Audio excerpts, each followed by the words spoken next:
Hello everyone, जय जगन्नाथ। तो आइए इस वीडियो में हमने डिस्कस करने वाले हैं यूनियन एग्जीक्यूटिव के बारे में डिस्कस करने वाले हैं, यानी पार्ट आईवी में जो मेंशन रहे है ना, पार्ट आईवी में। एंड इसमें काफ़ी सारे जो प्रेसिडेंट के बारे में भी हमने डिस्कस करेंगे जो बहुत ही महत्वपूर्ण होती है ना। अगर एग्जाम में एग्जामिनर की सबसे जो फेवरेट टॉपिक है ना, वो है यूनियन एग्जीक्यूटिव। सबसे फेवरेट टॉपिक है, यहाँ से क्वेश्चन पूछता ही पूछता है। और यहाँ से मतलब और भी जितने भी टॉपिक रहे वहाँ पूछे या फिर नहीं पूछे वो फ़र्क नहीं पड़ता है, बट यूनियन एग्जीक्यूटिव सबसे इंपॉर्टेंट है। तो इसीलिए हमने डिस्कस कर लेते हैं बिना टाइम वेस्ट करे। आइए तो देखते हैं पार्ट 136 रहे, देखते हैं। फर्स्ट क्वेश्चन आपके सामने रहे, there shall be a president of India who shall the head of the union executive is in which article. कौन से आर्टिकल में ये रहे? देखिए पहले मुझे ये बताना, यूनियन एग्जीक्यूटिव के बारे में डिस्कस कर रहे हैं ना, वो आर्टिकल जो रहे ना, वो आर्टिकल 52 से लेकर 78 तक रहे, 78 तक, 78 तक रहे। क्लियर। एंड इसमें बात यही है कि ये जो पार्ट 78 में तो रहते सही है, ठीक है। इसमें चैप्टर मतलब काफ़ी सारे चैप्टर में डिवाइडेड करवाया गया है, डिवाइडेड इनटू 5 चैप्टर। इससे 5 चैप्टर में डिवाइडेड करवाया गया है। इससे जो यूनियन एग्जीक्यूटिव जो कि आर्टिकल रहे, इसे 5 चैप्टर में डिवाइडेड करवाए गए। फिर क्या हमने डिस्कस कर ले जो चैप्टर 1 में क्या रहे, चैप्टर 2 में डिस्कस कर लेते हैं। इसके बाद हमने सारे के सारे डिस्कस करेंगे। ये क्वेश्चन तो हमने डिस्कस करेंगे ही सही। चैप्टर 1 में क्या रहे? चैप्टर 1 में यही रहेगी यूनियन एग्जीक्यूटिव के बारे में यहाँ रहे।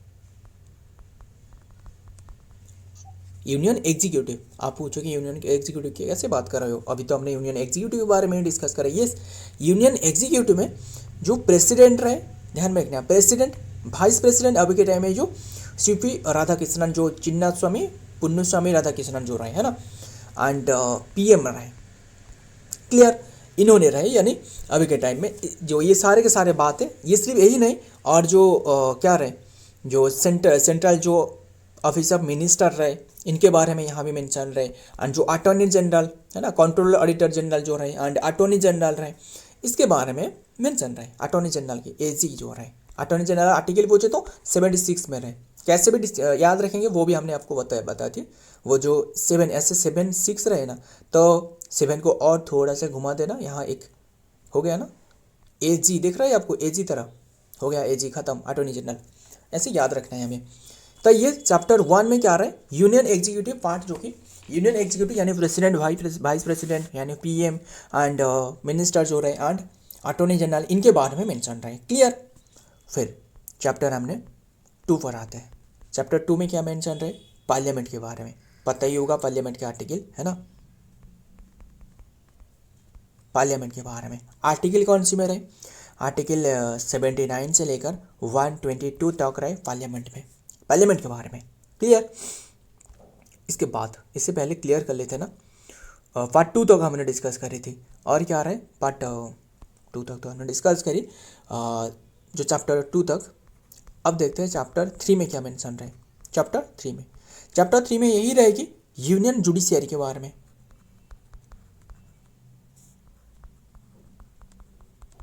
यूनियन जुडिशियरी आर्टिकल कौन से में रहे, आर्टिकल पूछे तो आर्टिकल रहे 124 से लेकर 147 तक यूनियन जुडिशियरी के बारे में रहे। हमने पहले डिस्कस करी, जो कि क्या डिस्कस करी, यूनियन एग्जीक्यूटिव के बारे में।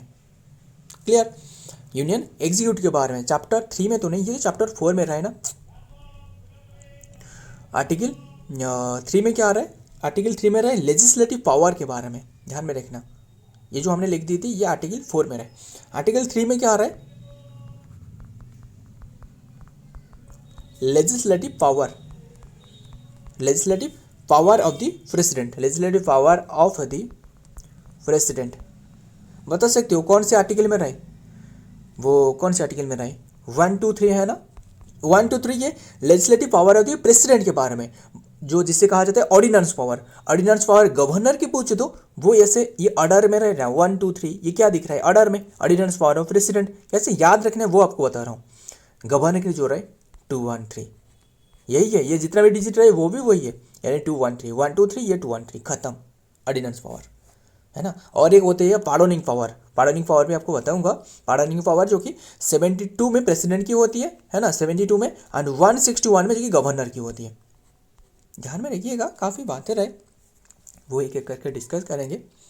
बस टाइम तो चाहिए और क्या ही कर सकते हैं। एंड तो देखते हैं, जल्दी जल्दी कवर करते हैं एंड टाइम पर भी ख़त्म करते हैं। एंड तो ये रही चैप्टर 3, ख़त्म हो गया चैप्टर 3। फिर चैप्टर IV तक देखते हैं, यानी 4 की बात कर रहा हूँ। अभी बताया था ना यूनियन जुडिशरी के बारे में। यूनियन जुडिशरी, यूनियन जुडिशरी ये आर्टिकल कौन से में रहे? ये आर्टिकल जो रहे असल में 124 से लेकर 147 तक, है ना। यूनियन जुडिशरी जो मुझे पता ना, जो सुप्रीम कोर्ट रीट जारी करती है कौन से आर्टिकल में? 32 में। हाई कोर्ट रीट जारी करता है 126 में, है ना। ध्यान में रखना। फिर ध्यान में रखना, ये हो गया IV हो गया, चैप्टर IV तक। और लास्ट में जो रहे चैप्टर V रहे, वहाँ जो कि रहे कंट्रोलर एंड ऑडिटर जनरल, है ना। जैसे कहा जाता है कंट्रोलर एंड ऑडिटर जनरल, है ना, ऑफ इंडिया, जो आर्टिकल जो कि 148 से लेकर 151 तक हो गया ना ख़त्म। ये सारे के सारे यूनियन एग्जीक्यूटिव के अंडर में रहे। तो ध्यान में रखिएगा। अब देखते हैं जो क्वेश्चन में हमने डिस्कस करे थे वो पहले देख लेते हैं। इसका आंसर है 52 में रहे, यानी प्रेसिडेंट के बारे में आर्टिकल नहीं पता आपको। 52 में हमने कैसे याद रखी थी? पक्कानी कोका दुयोदशम, है ना। बस हमने तो ऐसे याद रखिए। अगर आपको और कुछ ट्रिक पता है तो नीचे कमेंट करना, वो भी मुझे अगर लगता है कि सही है तो। देखिए कैसे हमने याद रखी। प का नी को का, है ना। दु यो मतलब योग्यता, है ना। दु यो दसम, द सा मा मतलब महायुगिक। बैटरी भी 20% हो गया। जल्दी जल्दी कवर करते हैं। कितने हुए? यस 10 हो गया ना। तो 10 रहे इनके बारे में, 10 आर्टिकल रहे। ध्यान में रखना। पकानी कोका दुयोदशम, ये सारे के सारे नंबर जो लिखिए ना 42 कहाँ से आए? 52, 53, 54 and 55 and 56 and 57 and 58 and 59, 60, 61, ये सारे के सारे नंबर भी हमने दे दी। ये सारे के सारे आर्टिकल यहाँ रहे। यानी पॉ की बात कर रहा हूँ तो पद रहे, यानी प्रेसिडेंट की जो पद रहे वो रहे। का मतलब कार्य, 53 में इनके कार्य के बारे में रहे। नी मतलब निर्वाचन, 54 में निर्वाचन के बारे में रहे, है ना। काफ़ी सारे बातें रहे। एंड और क्या ही करे, जल्दी जल्दी शपथ जो कि 60 में शपथ रहे। एंड माँ मतलब महाअभियोग, है ना। दू मतलब दोबारा इलेक्शन 57 में रहे, है ना। ध्यान में रखिएगा। यो मतलब योग्यता रहे, 58 रहे। ध्यान में रखिएगा, काफ़ी बातें रहे। एंड द मतलब दशाएं रहे, यानी 59 में रहे। यार वो रहने देते। And India shall be the head of the executive, ये 52 में रहे। बस ये डिस्कस कर ली। एंड तो 53 हमने जो डिस्कस करी, क्या डिस्कस करी 53 में? वो executive power of the union shall be the wasted in president. Clearly लिख देता हूँ ना, ये सारे के सारे हो गए याद। पक्कानी कोका दुयोदशम, बस एक बार नहीं कई बार, यानी 2 बार 3 बार 5 बार ऐसे बोल लेना आपके मुंह में। आप देखोगे ये सारे के सारे याद हो गया। यानी पक्कानी कोका दुयोदशम। क्या डिफिकल्ट है? नहीं है। पक्कानी कोका दुयोदशम, खत्म। तो और क्या बता रहा था? हाँ 53 में देखिए लिख देता हूँ। 53 जो रहे ना, असल में ये एग्जीक्यूटिव, हमने तो 52 डिस्कस कर ली, है ना। Executive power of the president तो डिस्कस करिए। Power of a union, union की जो एग्जीक्यूटिव पावर रहे, union shall be vested in president. President के हाथों में ये रहे। क्लियर? यानी जो ये भी ध्यान में रखना, जो सुप्रीम कमांड रहे ना, सुप्रीम कमांड ऑफ द, मान लो आर्मी हो गया, army and chief of novel staff, है ना। जो नावल स्टाफ एंड जो कौन रहे, जो अमरप्रीत सिंह रहे, है ना। नावल चीफ की तो वो तो दिनेश कुमार त्रिपाठी रहे। एंड अमरप्रीत सिंह तो वो आर्मी चीफ रहे, है ना। आर्मी हो गया, सॉरी आर्मी नहीं, एयरफोर्स। ये सारे के सारे जो सुप्रीम चीफ रहे ना, सुप्रीम कमांड रहे, वो कौन रहे? वो प्रेसिडेंट रहे। ध्यान में रखिएगा। फिर ये 53 तो डिस्कस करी, 54 भी बता दो। यस 54 भी याद रखते हैं। इलेक्शन ऑफ द प्रेसिडेंट के बारे में है ना, election of the president, electoral college कहा जाता है। 54 हो गया, 55 में फिर बताइए, डिस्कस कर लेते।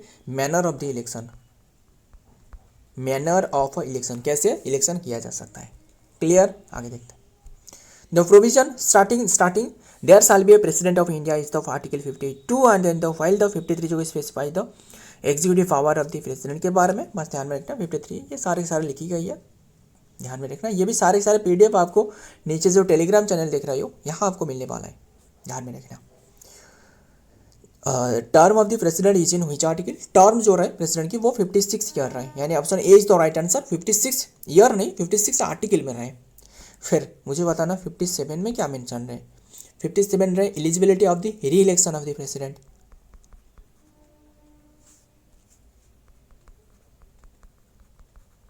एलिजिबिलिटी फॉर री इलेक्शन,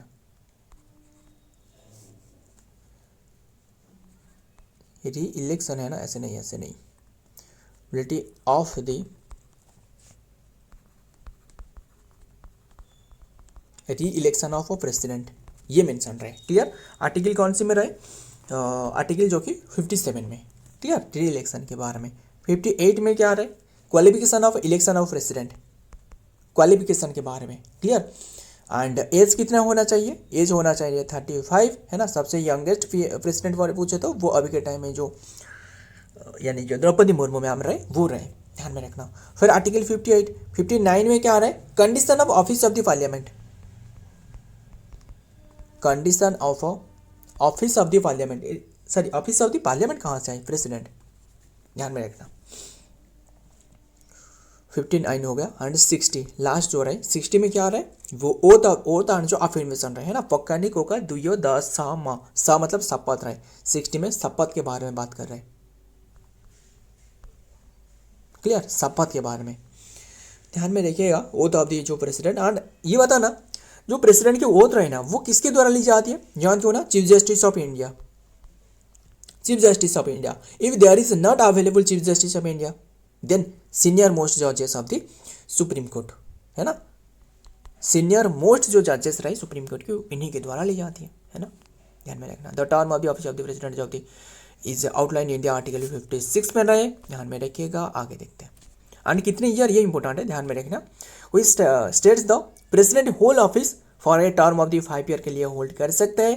एंड द डेट जो कि देश जो कि एंटर जो कि ऑफिस एंड थ्रो देयर जो कि continue until the successor and then the assume office. Next number 3, how many days early notice should be given to president before impeachment procedure. Impeachment का मतलब जानती हो ना, इम्पीचमेंट मतलब यही है कि removal, clear.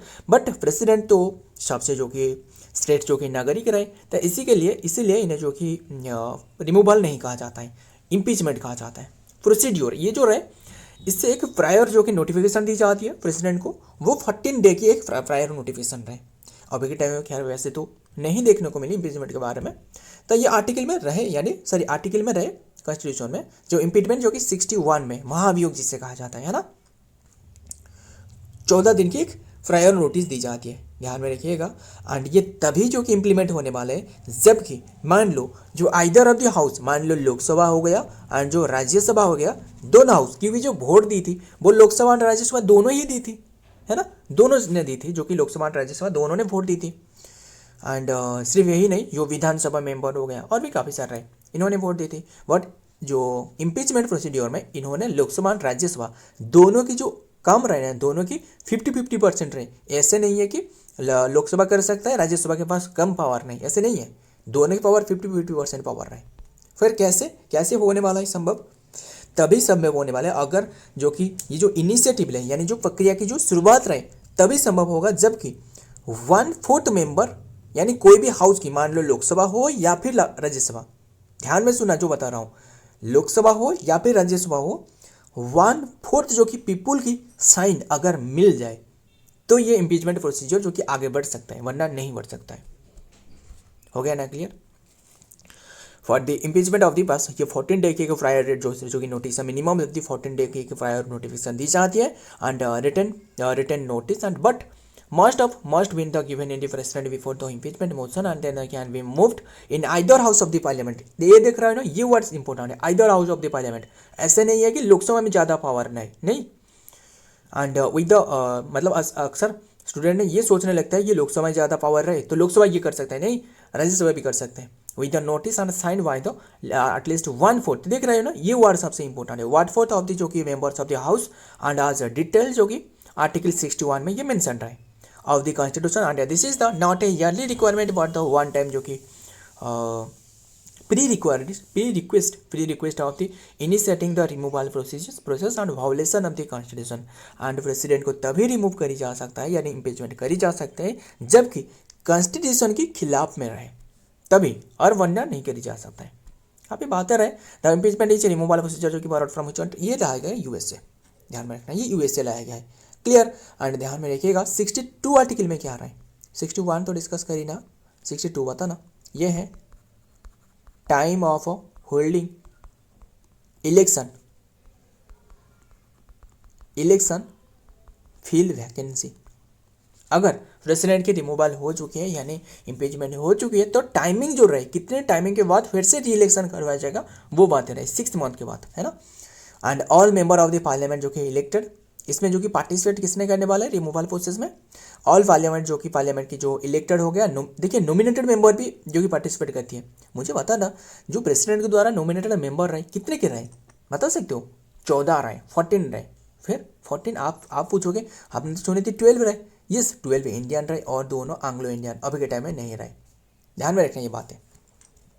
Take part in दी जो कि इम्पीचमेंट प्रोसेस, बस ध्यान में रखना. ये दोनों की जो लोकसभा और जो राज्यसभा दोनों मेंबर यहाँ जो कि पार्टिसिपेट कर सकता है. एंड इलेक्टेड मेंबर इसके साथ जो इलेक्टेड मेंबर रहे, ऐसे नहीं है कि इलेक्टेड मेंबर पार्टिसिपेट नहीं कर सकते, नहीं, तो वो भी कर सकते हैं. ध्यान में रखना. And if there is vacancy created, मतलब मान लो प्रेसिडेंट की जो पदवी रहे वो वैकेंसी हो गए तो क्या हो सकता है, सोचना. वैकेंसी क्रिएट हो गया मतलब मान लो किसी भी कारण डेथ हो गया, रेजिग्नेशन हो गया, रिमूवल प्रोसेस जो कि कंप्लीट हो चुकी है, then election must be held in 6 month, sorry 6 month के अंदर में इलेक्शन करवाया जाएगा.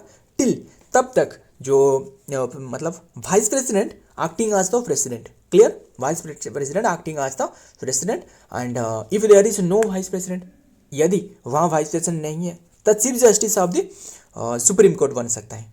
चीफ जस्टिस ऑफ इंडिया जो रहे CJI वो बन सकता है. क्लियर.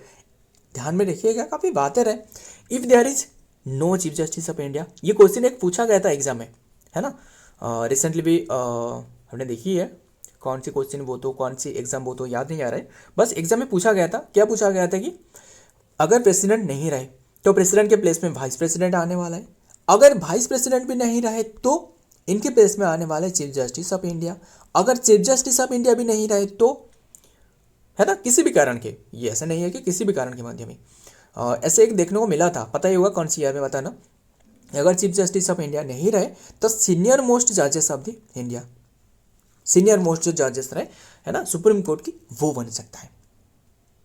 आप पूछोगे कि अगर सीनियर मोस्ट जजेस नहीं रहे तो, खैर वो तो रहने देते, बस ये इतना प्रोसीजर रहे ऐसे. और इसके लास्ट तो वो नहीं लिखी गई है, फिर भी ये नहीं रही तो वो देखी जाएगी, यानी 6 मंथ के.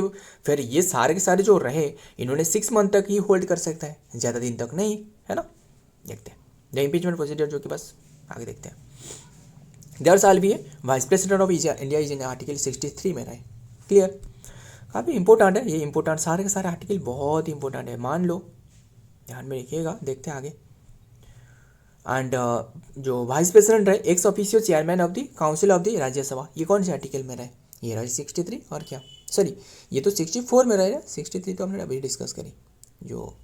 And vice president hold the second जो कि हाईएस्ट जो कि कॉन्स्टिट्यूशनल पोस्ट. क्लियर. जो वाइस प्रेसिडेंट रहे वो उन्होंने, देखिए पहला जो कि हाईएस्ट जो कॉन्स्टिट्यूशनल पोस्ट रहे वो प्रेसिडेंट के पास, इसके बाद वाइस प्रेसिडेंट. अभी के टाइम में CP राधाकृष्णन रहे, चिन्ना स्वामी पुन्नुस्वामी राधाकृष्णन, है ना.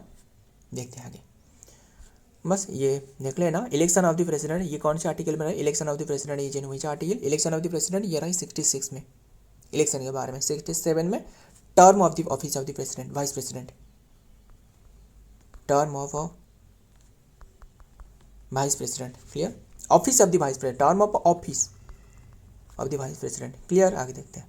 या election of the vice president बस 66 में रहे। Oath and affirmation of the president is in which article? Oath and affirmation कहाँ से रहे? 69 में रहे, ध्यान में रखिएगा। 68 में फिर क्या आ रहा है? 68 में यही रहेगी, टाइम ऑफ होल्डिंग,